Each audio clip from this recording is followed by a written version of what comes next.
फिर मिर्च पुदीना डाल दिया, नींबू का रस डाल देंगे खट्टापन के लिए।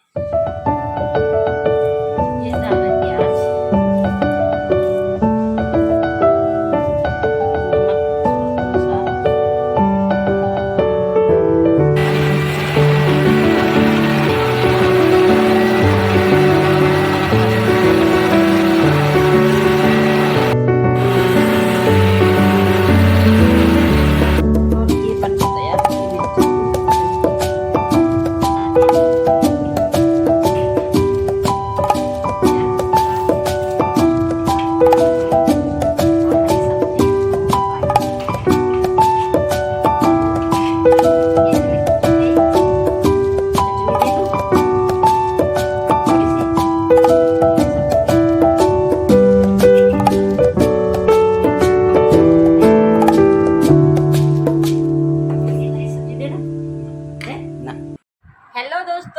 कैसे हो, नमस्ते, प्रणाम, welcome back to new blog. मैं फिर आ चुकी अपने ब्लॉग में और ब्लॉग स्टार्ट कर रही अभी 3:30 बजे से, मतलब 3:30 बजने को 5-10 मिनट से। तो दोस्तों आज फिर से मैं तैयार हो गई हूँ और ना दिनकर आज सुबह से ना काम किया, गेहूँ छाँटना रह गए थे मेरे लास्ट, वो गेहूँ भी छाँट दिया, आज से गेहूँ समाप्त छाँटना। तो दोस्तों दिन में लंच वगैरह किया और थोड़ा सा आराम किया, अभी मैं फिर से हो गई तैयार। तो दोस्तों आज मैं फिर से दोबारा जा रही हूँ श्रीमद् भागवत सुनने और आप लोगों को भी ले जाती हूँ। ये भागवत हो रहा बड़ोवाला बसेरा फार्म और प्रेम नगर, ये एड्रेस है, आ सकते हैं आप लोग भी। और कल तक है भागवत, जो आ सकते तो ये है बड़ोवाला बसेरा फार्म में। तो दोस्तों वैसे तो मैं वीडियो के माध्यम से सारी दिखा दूँगी आप लोगों को, और श्री कृष्ण का आप पे ढेर सारा प्यार, और आप लोग भी श्री कृष्ण को तो सभी करते हैं प्यार। तो दोस्तों ले चलती हूँ मैं आप लोगों को श्रीमद् भागवत कथा में। दोस्तों पहले ये भी ऊपर को लेटा था तो गौरी भी ऊपर को, अब ये इधर को लेटा है, गौरी भी वहीं पे ऐसी बदमाश है गौरी, खूब मोटी हो रही है। मत कर उसको, परेशान मत कर, लगे छिची बाल झड़ते उसके, मत कर, अरे ऐसे मत कर उसको। ये देखो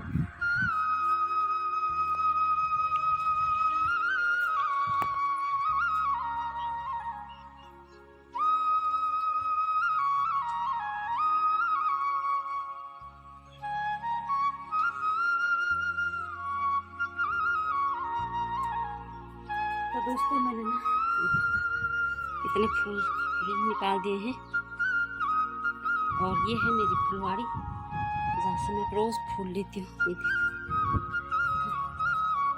सुंदर से प्लांट। तो आज ना छाया भी हो रखी है अच्छी सी, ये देखो ये बादल छा रखे हैं, आवाज़ कर बारिश पता नहीं कब तक आएगी। और सब फूल लेके भी आ गए ऊपर से, ये पाँव थक रहे हैं। तो चलते हैं, दगड़े लोग भी आए। तो दोस्तों चलते हैं, दोस्त भी आ गए आगे से। आज हम, मेरे को लग रहा सेम एक जैसी सूट पहन रखी, मैंने वीडियो कॉलिंग में देखा था। और इंजॉय करना आप लोग भी, और हम तो कर ही रहे 2-3 दिन से। इधर ही मेरा बगीचा है, सुबह से यहाँ की भी सफाई करी मैंने। तो दोस्तों सुबह से यहाँ की सफाई करी, इधर बहुत कूड़ा करकट और थोड़ा बहुत गुड़ाई करी गार्डन की, और अब जा भी आ गई है। आज हमने ना एक जैसी सूट पहन रखी है। ये स्पेशल बात तो ये है ना, बिना बताए इनकी भी वैसी है, मेरी भी वैसी है, सेम। मेरी एक चुन्नी मिलती है ना, नहीं मिल रही है। तो ये देखो हम दोनों की एक जैसी सूट, ये देखो एक जैसी नहीं है, एक ही थान की है, सलवार भी एक जैसी है। ये नमस्ते।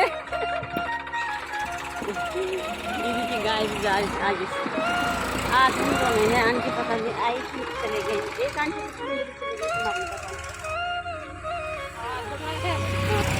आज मिलेंगे हम ठीक। आज लेट भी हो गई, ठंडा भी हो रखा है, हवा चल रही है। ठीक भागवत कहीं मिलेंगे, जहाँ बाहर श्रीमद भागवत में बस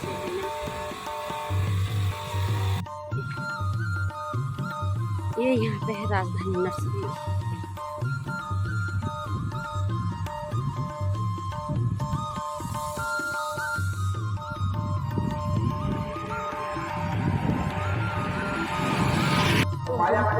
बसेरा धाम में जहाँ भागवत कथा है, आवाज़ सुनाई दे रही है। अब गेट से अंदर चल। आज ना हवा भी बहुत ज़्यादा उलट जय श्रीमद भागवत कथा की भूमि में पधार गए थे।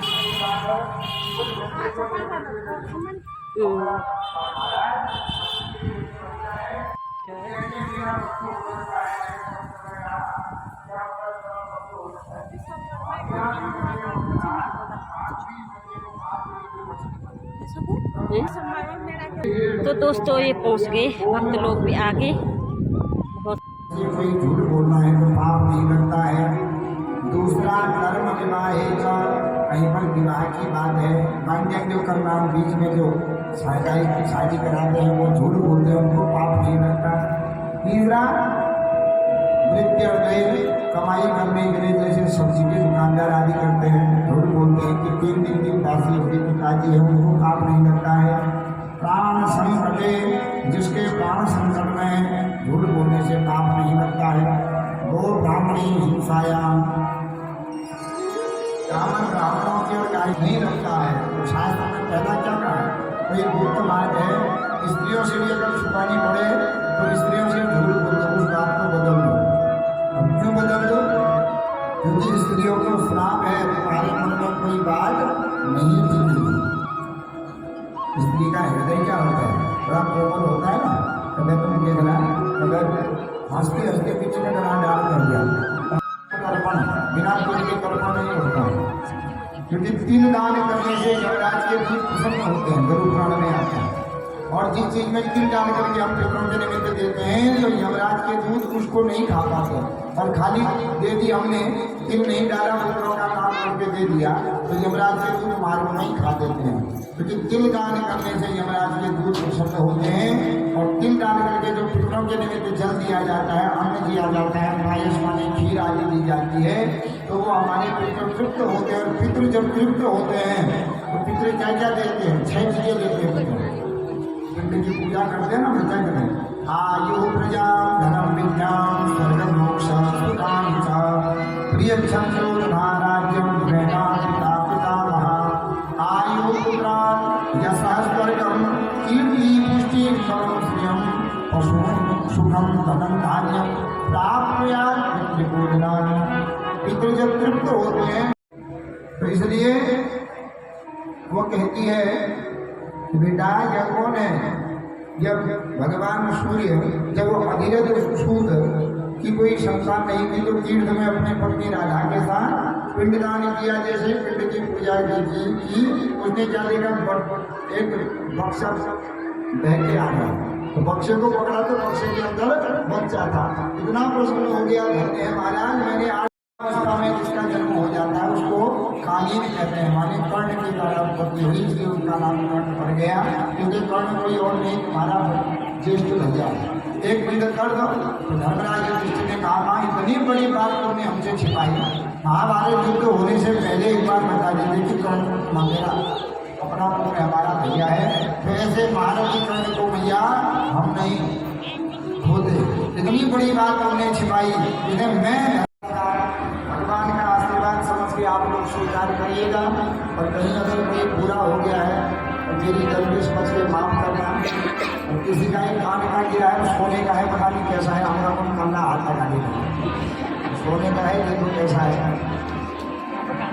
जिसका भी ये लेना यहाँ से है, इसका ही है, दूसरी भी आगे ले जाओगे तो ठीक नहीं, कहीं जोशी जी को ही लेते हैं। जोशी जी अपनी रुक्मणी जी को पहनाएंगे, कल रुक्मणी जी के लिए नहीं आए होंगे ना, तो किसी का है ले लेना आप लोग। तो देखो आप लोगों ने कथा सुनी, लेकिन मन तो ही दिन का रहता है, संसार के अंदर मुझे मुझे सदा नहीं रहता है। मनुष्य कभी जाता है, कभी सांस के दूसरों को भी सांस गए रे मनिए तो जिनका मेला रहेगा, रे मनिए तो जिनका मेला रहेगा, रे मनिए तो जिनका मेला रहेगा, रे मनिए तो जिनका मेला रहेगा।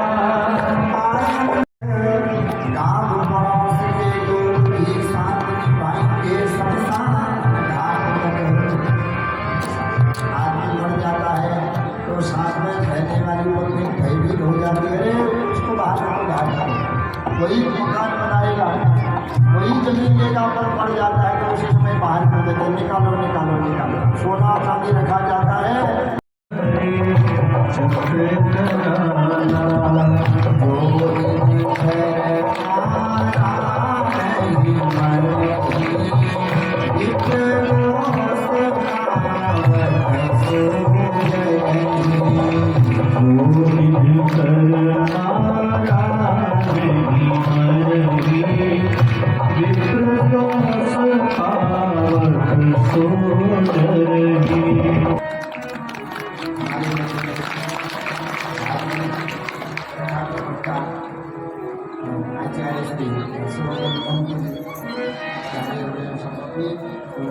अभिनंदन। और आप लोगों की चालू से सभी लाभार्थी हैं, सभी लाभ लिया होगा, बड़े भाग्य सरस करता है। तो इस प्रकार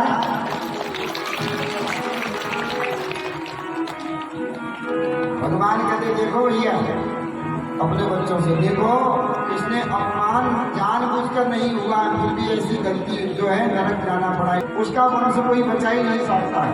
इंद्र पुलिस, इंद्र का पद जिसको नहीं मान सकता है, यमराज का दंड जिसको नहीं मान सकता है, मेरा सुदर्शन चक्र जिसको नहीं मान सकता है, और शिव जी का त्रिशूल जिसको नहीं मान सकता है, उसको ब्राह्मणों का श्राप, माता पिता का जो है कोप और संतों का श्राप, ये उनको सारे कुल को वसूल कर देता है। इसलिए भगवान दी हुई चीज को कभी देनी नहीं चाहिए। तो भगवान ज्ञान दे रहे हैं, विश्वदत्ता परदत्ता हुआ ब्रह्म षष्ठी वर्ष द्वारा किया हुआ या दूसरों के द्वारा किया हुआ जो ब्राह्मण के धन को हटता है, तो 60,000 वर्ष तक विष्टायाम जायते क्रमी, 60,000 वर्ष तक वह मलमूत्र के कीड़े के रूप में उसका जन्म होता है। इसलिए बच्चों कभी भी अपमान नहीं करना चाहिए। बच्चों को जब समझाते हैं तो बच्चे कहते हैं हाँ दादाजी हम समझ गए, हम कभी भी सासू संतों का ब्राह्मणों का अपमान नहीं करेंगे। तो खूब हाँ हाँ कह रहे हैं अभी, और अभी हाँ हाँ कह रहे अभी कई समझाई बात सुनोगे कि इन्हीं बच्चों ने साधुओं का अपमान किया और सारे जो है यदुवंश को श्राप मिल गया, जिसके कारण सारा यदुवंश ही नष्ट हो गया। युग का राजा था रेवत। इस रेवत की एक पुत्री है जिसका नाम है रेवती। तो जब ये विवाह की हुई, अनेक जगह से रिश्ते आगे बढ़, कहीं भी ठीक नहीं हुए, तो कहीं पर ये रिश्ता नहीं बनता है, कहीं रिश्ता बन भी जाता है तो ठीक हुआ भी बिगड़ जाता है। आई हुई बरात आगे मार्ग से चली जाती है, तो राजा देवक बड़ा दुखित हुआ, मेरी कन्या के भाग्य में विवाह है कि नहीं है, मैं तो बड़ा दुखित हो गया हूँ। क्योंकि शास्त्र कहते हैं कि पुत्री बीजा को महती यह चिंता कस्मई चदास्यामी चवई प्रदास्यामी। तो पुत्री का जन्म होता है तब से ही माता पिता दुखित होते हैं। क्यों? हम अपनी पुत्री को संस्कार दे पाएंगे कि नहीं दे पाएंगे। पर कल के दिन बड़ी हो गई पुत्री, संस्कारी हो गई, तो अब फिर वो दुखी हो गए। क्यों? क्योंकि हमारी पुत्री जिस प्रकार योग्य है उस प्रकार घर मिलेगा कि नहीं मिलेगा। वर विवाह तक माता पिता बड़े दुखित होते हैं। अब विवाह के बाद घर अच्छा मिल गया, वर अच्छा मिल गया, तो बहुत चिंता विवाह के दिन बाद की होती है। और घर पर अगर योग्य नहीं मिला तो जब तक माता पिता की जिंदगी है तब तक दुखी दुख होता है माता पिता। तो रेवत भी बड़ा दुखित हो गया कि अगर इस कन्या का विवाह किए बिना मैं समाधि ले लेता हूँ, जब करने चला जाता हूँ, तो शास्त्र कहते हैं जो पिता अपनी कन्या को जन्म देता है और विवाह नहीं करता है वो पिता नरक का भागी होता है। इसलिए कहाँ करूँ उस कन्या का विवाह? बड़े बड़े ज्योतिषियों को दिखा दिया, कहते हैं उनका विवाह हो गया। साधु संतों के बाद में महाराज विवाह तो है, सब कहते हैं होगा कब? जो तपस्वी थे तो अपनी तपस्या के द्वारा ब्रह्मा जी के पास चले। तो ब्रह्मा जी बैठे ध्यान में, अपनी कन्या के साथ थोड़ी देर बैठ गया। तो कन्या के भाग्य पर और है कि नहीं ये बताओ, है तो ठीक, कहाँ है नहीं है तो ये भी बता दो, नहीं तो मैं छोड़ूंगा कन्या का ही भाग्य करूँगा। तो महाराज बताओ, ब्रह्मा जी ने कुंडली जो है थोड़ी छोटा कन्या का द्वापर युग में वसुदेव के पुत्र है बलराम, उनके साथ तुम्हारी कन्या का ही भाव होगा। महाराज ये तो सत्संग चल रहा है, द्वापर युग में मैं कितने जन्म ले लूंगा, मेरी कन्या कितने जन्म ले लेगी। महाराज मजाक क्यों कर रहे हो? भगवान ब्रह्मा जी कहते हैं अपनी पुत्री को लेकर के द्वारिका में गए, बलराम जी से विधि पूर्वक विवाह कर दिया और ध्यान करने चले गए। अब देखो ये युगों के अनुसार लंबाई और उम्र बढ़ती घटती रहती है। सत्युग में 1 लाख वर्ष की उम्र होती थी, 28 हाथ के हो गए। द्वापर युग में 1000 वर्ष की उम्र थी और 14 हाथ की हो गई उम्र है। 7 हाथ की लंबाई है और 100 ही वर्ष है। लेकिन जब घोर करते हैं कि घोर कलयुग में 100 में से 1 शून्य और घट जाएगा, कितना बचा? 10 साल की उम्र होगी और अनुष्ट मात्र मतलब अंगूठे के बराबर शरीर होगा। आप देखते हैं ना, पहले के लंबे हट्टे कट्टे होते थे, दीर्घायु होते थे, आजकल छोटे छोटे बोने बोने होते जा रहे हैं। ये कलयुग का ही प्रभाव है, युग धर्म है नहीं, क्योंकि युग के अनुसार मनुष्य की लंबाई और उम्र घटते बढ़ते जाती है। करके देते हैं नीचे और तुम पकड़ते हो ऐसे करके, धन्य है तुम्हारी जोड़ी। बार बार चिल्लावे तो एक दिन बलराम जी को आया क्रोध और घर गए, रेवती के कंधे पर रख दिया मूषण। मित्रों से कहा चलो आज जोड़ी जोड़ी कहते और समय आज बनाते हैं, ठीक रख दिया मूषण और खींचते रहे नीचे नीचे नीचे को, तो बेचारी घटते रही। जैसे नीचे तक किया तो कहते और नीचे धीरे धीरे धीरे करते करते कान से ऊपर भी नहीं कमती है, ठीक कान तक पहुँचनी चाहिए। क्यों? वो ऐसी गुप्त मंत्रणा करती है कान में, कान में है ना द्वारों में ऐसी मंत्रणा कर दी कि अपनों से जो है दूर करवा के प्रेम करवा दी। माने अपना घर बार छोड़ करके सात जन्म तक तेरा साथ दूंगी होगी, मर गया ले जाने लगे तो दरवाजे तक आएगी, दरवाजे से बाहर संपत्ति नहीं आती। इसलिए उठेगी अर्थी जब तेरी घरवाली आएगी, घर के केवाड़ तक काम पड़ोस के लोग भी साथ निभाएंगे संसार। इष्ट मित्र बंधु बांधवों ने संसार में साथ दिया, भाई बंधुओं ने नैना बुला के चिता में रख दिया और उसके बाद सब छोड़ के आगे ऊपर को। उसके बाद बेटा बेटा धर्म निभाएगा, अग्नि दान कर। बेटा ने तो साल पकड़ी, 3 परिक्रमा लगा दी और बजा दी। आग लगने लगी, बच्चा भी भागी आ गया, कहीं आग मेरे ऊपर आ जाएगा। फिर देखो कौन सांस लेता है। पत्नी ने भाई ने घर में छोड़ दिया, इष्ट मित्रों ने शमशान में ले जाकर के छोड़ दिया, मित्र लोगों ने निहला उड़ा करके चिता में रख के छोड़ दिया, पुत्र ने आग लगा करके छोड़ दिया। जिस शरीर का घमंड था वो शरीर धो करके चलने लगा, चिता में रख करके शरीर की सांस छोड़ दिया। फिर बताइए उसके साथ कौन, उसके बाद कौन करता है सांस? कोई चलता है क्या? कोई सांस नहीं रहता। कहते हैं उससे तो आगे, उससे तो आगे, उससे तो आगे, उससे तो आगे, उससे तो आगे भजन होंगे साथी, उससे तो आगे उससे तो आगे भजन होंगे साथी हरि के भजन में अकेला रहेगा, हरि के भजन में अकेला रहेगा हरि के भजन में अकेला रहेगा। हरि के भजन में अकेला रहेगा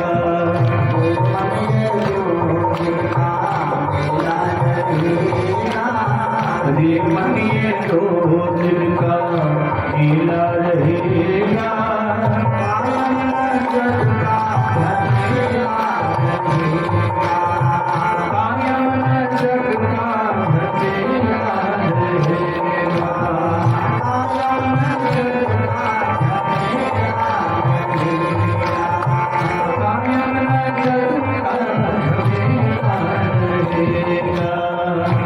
इसके बाद कोई साथ नहीं देता है।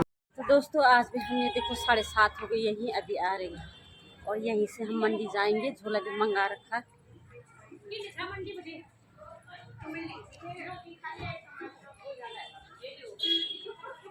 ये पापा चल आज सब्जी मंडी भी छो। तो आज से भागवत श्रीमद् भागवत कथा खत्म, कल है भंडारा।